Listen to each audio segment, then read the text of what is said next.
Hello दोस्तों, welcome back to my YouTube channel. दोस्तों, serial Nath Zevar ya जंजीर के आगे के एपिसोड में आपको देखने को मिलने वाला है दोस्तों कि अब गौरी महुआ से कहने लगती है कि माई ऐसा कैसे हो सकता है कि उनकी हर एक आदत, उनका चलना फिरना, बात करना, सब कुछ बाबा से मैच कैसे हो सकता है। हमें सच का पता लगाना चाहिए। लेकिन वहाँ पे महुआ कहती है कि वो आदमी जो कोई भी है बेटा, वो पूरी प्लानिंग के साथ यहाँ पे आया हुआ है हमें परेशान करने के लिए, इसीलिए हम किसी के ऊपर इतनी जल्दी भरोसा नहीं कर सकते हैं। जिसके बाद वहाँ पे सभी लोग परेशान हो जाते हैं और उसके बाद वो लोग सभी लोग खाना खाने के लिए अपने डाइनिंग हॉल पे जाते हैं। तो वहाँ खिड़की से उनकी नज़र दूसरी ही तरफ आर्यन के ऊपर पड़ती है कि वो उनके घर के बाहर है। जिसके बाद महुआ कहने लगती है कि ये कैसी बेहूदगी है, अब ये आदमी हमारे घर के बाहर रह के हमारे निगरानी करेगा। जिसके बाद वहाँ पे कृष्णा गुस्से में आ जाती है और वो एक पत्थर उठा लेती है और वहाँ पे आर्यन को वो मार देती है। जिसके बाद वहाँ पे आर्यन को चोट लग जाती है। लेकिन आर्यन अभी भी अपना हौसला नहीं हारता है, बल्कि वो अपने परिवार को यकीन दिलाने के लिए वहीं पे डटा खड़ा रहता है। तभी वहाँ पे अम्मा जी चली जाती है। वो महुआ से कहती है कि इससे तो मैं निपट के आती हूँ, इसे अभी के अभी यहाँ से भगाती हूँ। और वो फौरन जाके वहाँ पे आर्यन के सर पे बंदूक रख देती है। वो कहने लगती है कि तुम्हारी ये नौटंकी बहुत हुई, अब यहाँ से अभी के अभी चले जाओ, ये सब क्या हरकतें हैं। जिसके बाद वहाँ पे आर्यन कहने लगता है कि हम मान सकते हैं अम्मा जी,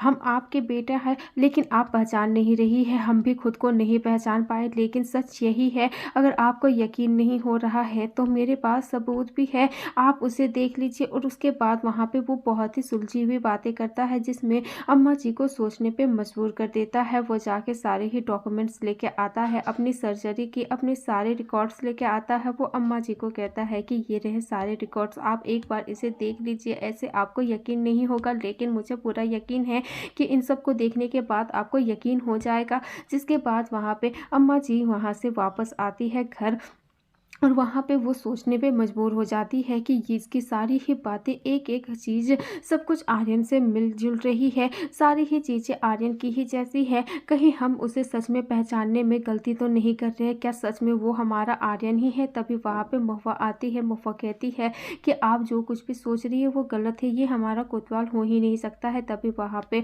गौरी कहती है कि ये सब हमें सही नहीं लग रहा है, लेकिन मुझे ऐसा क्यों लग रहा है कि ये हमारे बाबा ही है, क्योंकि इनकी सारी आदतें बाबा से मिलती है। क्यों ना हम इनके बारे में हॉस्पिटल में जाके पता करें, ताकि हमें ये यकीन हो जाए कि ये सच में हमारे बाबा है कि नहीं। अगर ये हमारे बाबा हुए तो सोचो माए, हमारे घर में फिर से खुशियाँ आ जाएंगी। जिसके बाद वहाँ पे महुआ सोचने पर मजबूर हो जाती है। गौरी कृष्णा अपने कमरे में इन्हीं बारे में सोच रही होती है और उतने में ही महुआ अपने किचन में होती है। वो वहाँ पे अपने घर के बर्तन धो रही होती है। तभी उसकी नज़र वहाँ पे बाहर बैठे हुए आर्यन के ऊपर पड़ती है कि वो अभी भी घर के बाहर ही बैठा हुआ है, वो अभी भी हमारा ही इंतज़ार कर रहा है। लेकिन वहाँ पे महुआ कहती है कि हम अपने बच्चों के फीलिंग्स के साथ इन्हें नहीं खेलने देंगे। हो सकता है कि ये रमेश ठाकुर की कोई चाल हो।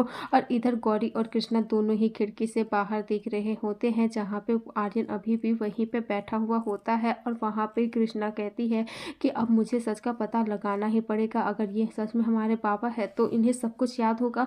और वो जाके अपने बाबा से मिलती है। वो कहती है कि आप खुद को हमारे बाबा कह रहे हैं ना, तो आप एक बात बताइए कि हम आखिरी बार पिकनिक में कहाँ गए थे। जिसके बाद वहाँ पे अर्जुन सारी ही सवालों का जवाब दे देता है कृष्णा को। और वहाँ पे कृष्णा सोचने पे मजबूर हो जाती है। और इधर पद्मा और रमेश ठाकुर दोनों ही बहुत परेशान होते हैं कि जितनी भी बार हम इस महुआ को हराने की कोशिश करते हैं, हम कभी इसे हरा नहीं पाते हैं।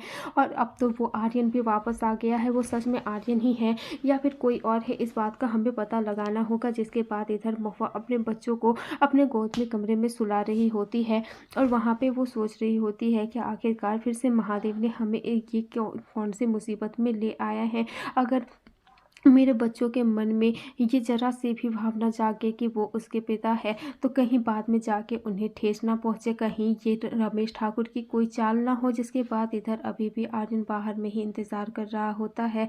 वो अभी भी हार नहीं मानता है, वो अपने परिवार को यकीन दिलाने की पूरी कोशिश कर रहा होता है कि सभी लोग मुझे पहचान लें। और ऐसे ही महुआ बहुत ही परेशान होती है कि मैं इस अनजान आदमी को, इस बहरूपिये को अपने कोतवाल की जगह नहीं लेने दूंगी। अपने बच्चों के मन में उसके लिए प्यार नहीं बनाने दूंगी। मुझे पता है कि ये सब कुछ नाटक चल रहा है, हमारे साथ बहुत बड़ा खेल खेल रहा है।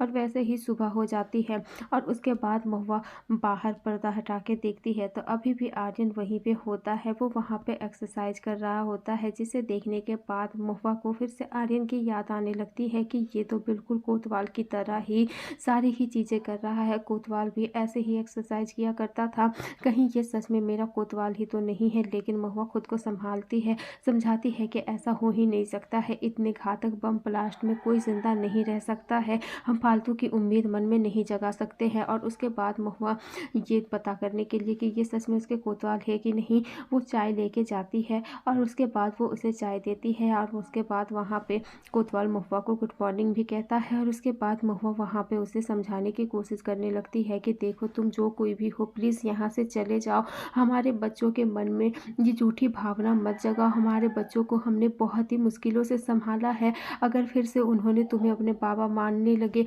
और उसके बाद सच का खुलासा हो गया तो उन्हें बहुत ही तकलीफ होगी, इसीलिए हम आपके आगे हाथ जोड़ते हैं कि तुम यहाँ से चले जाओ। जिसके बाद वहाँ पे महुआ आगे ही बढ़ती है कि वहाँ आर्यन पीछे से कहता है कि आज इसमें दालचीनी नहीं डाली मास्टर ने। जिसके बाद वहाँ महुआ को फिर से एहसास होने लगता है कि क्या ये सच में मेरा आर्यन ही है, क्योंकि आर्यन हमेशा दालचीनी वाली ही चाय पीता था।